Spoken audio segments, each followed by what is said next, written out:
নমস্কাৰ চাবিদসকল চৰকাৰী কৰ্মচাৰীসকলক অতি শীঘ্ৰেই তেওঁলোকৰ নিৰ্দিষ্ট চাকৰি কাৰ্যকালৰ আগতেই তেওঁলোকক অৱসৰ দিয়া হ'ব হয় চাবিদসকল এই সম্বন্ধে এক শেহতীয়া খবৰ পাইছে হেয়া চাব ministry of personnel public grievances and pension department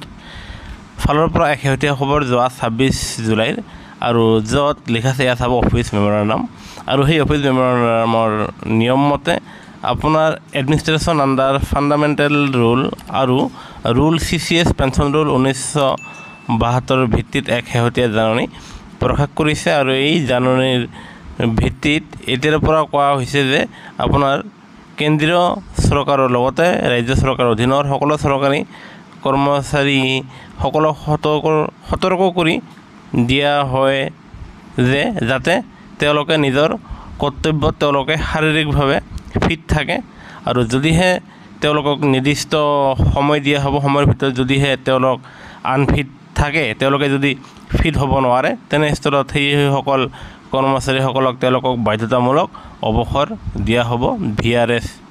দিয়া হ'ব আৰু তেওঁলোকৰ নিৰ্দিষ্ট কাৰ্যকালৰ আগতে তেওঁলোকক চাকৰিৰ পৰা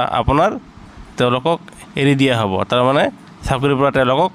ৰিটায়াৰমেণ্ট দিয়া হ'ব বুলি এই জাননীযোগে জনাইছে আৰু সেয়েহে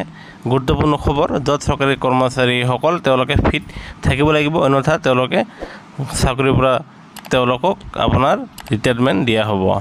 আৰু ইয়াৰ লগতে আন এক শেহতীয়া জাননী প্ৰকাশ পাইছে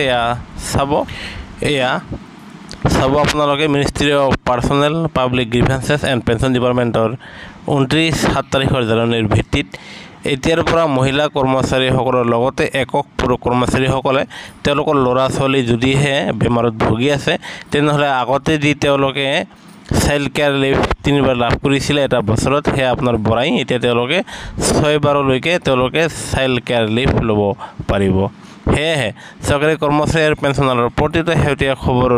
সকলো তথ্য পাবলৈ আপোনালোকে আমাৰ চেনেলটো লাইক এটা দি ছাবস্ক্ৰাইব কৰিবলৈ নাপাহৰিব ভিডিঅ'টো চাব ধন্যবাদ জয় অসম।